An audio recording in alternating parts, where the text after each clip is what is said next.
This debate does not and should not take place in a vacuum. It takes place in the real world. And yesterday, that world was profoundly shaken by a reprehensible act of violence in Woolwich, which saw the soldier Lee Rigby brutally murdered by 2 assailants. In the immediate aftermath of that attack, 2 men claimed that they had instigated that attack and claimed that their justification for doing that attack was Allah. Ladies and gentlemen, I think you will all agree this was a despicable act and would wish to extend your sympathies and wishes to the family of Mr. Rigby at this time. But more than that, I am sure that these are sentiments which are shared by the overwhelming majority of Muslims both in Britain and around the world. Not only would they have shared the same revulsion at an act of brutality against our fellow man that we all do, but moreover, they would have felt the anger that their God and their religion was falsely and illegitimately invoked as justification for that heinous crime, without any legitimacy in either the Quran or any Islamic precept and any legitimate reading of those whatsoever. Moreover, they would have felt a profound sense of fear as the clouds of vitriol and misinformation descended once again on all Muslims, as they do in the aftermath of any attack which is perpetrated by someone purporting to act in the name of Islam. Within minutes of the attack, before any of the facts had been substantiated, Muslims was trending on Twitter, with literally thousands of tweets exhorting the expulsion and even extermination of Muslims from the United Kingdom. Last night, the EDL took to the streets in order to reclaim them from Islamism, and in doing so, attempted to torch mosques across the country. Popular media, newspapers and TV channels, before rushing to characterise these men as fanatics or maniacs, sought to characterise them as Muslims. Ladies and gentlemen, the victims of any terror attack are not confined to those who are directly and physically affected by it. The victims of a terror attack are all those who feel insecure, victimised and fearful as a result of that attack. Ladies and gentlemen, the British Muslim community were the victims too of yesterday's attack. That is the context in which tonight's debate occurs, ladies and gentlemen.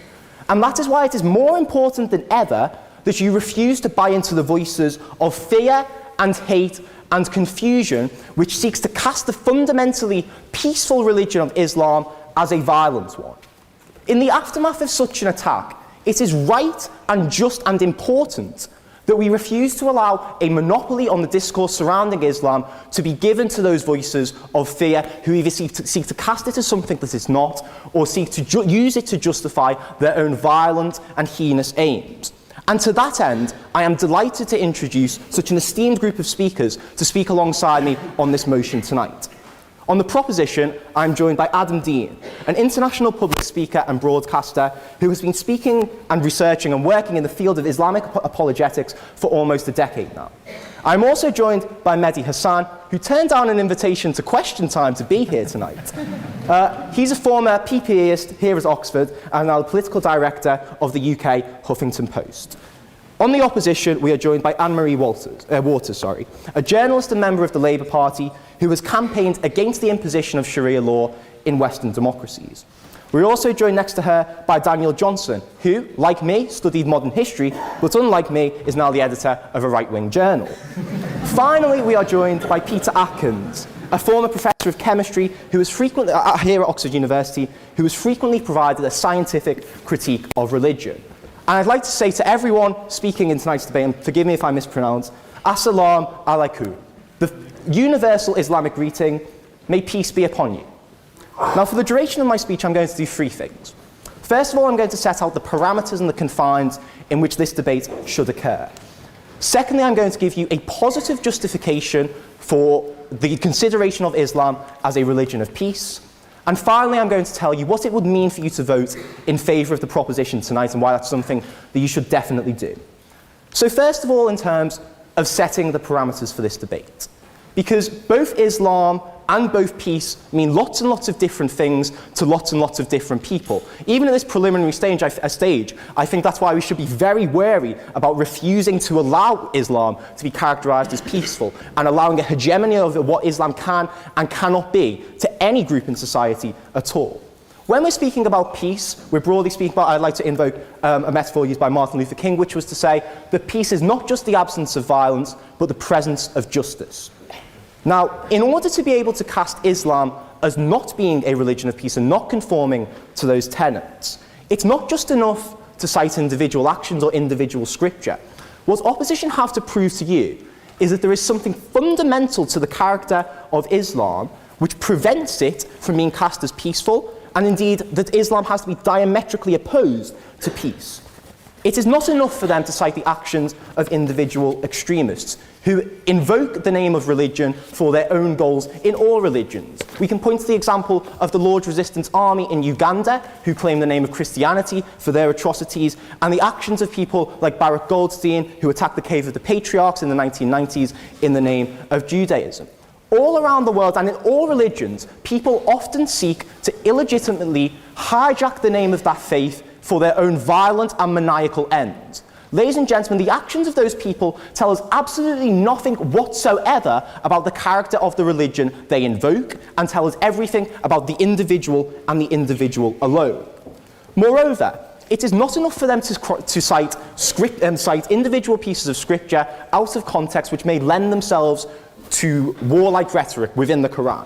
First of all, such exhortations exist within any religious doctrine, but moreover, to do so ignores the contemporary context in which the Quran was dictated in a state of total war in the 7th century. Scriptural analysis is something that my colleague is going to talk about in more detail.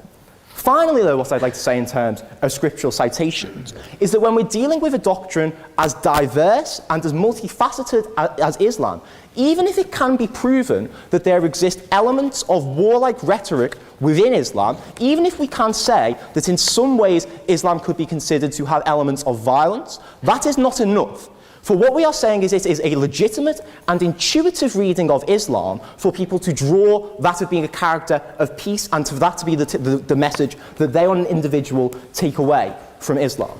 So in order for opposition to win this debate, they have to prove that Islam, taken in its totality, is so diametrically opposed to peace as to render it entirely illegitimate for us to cast it as a religion of peace.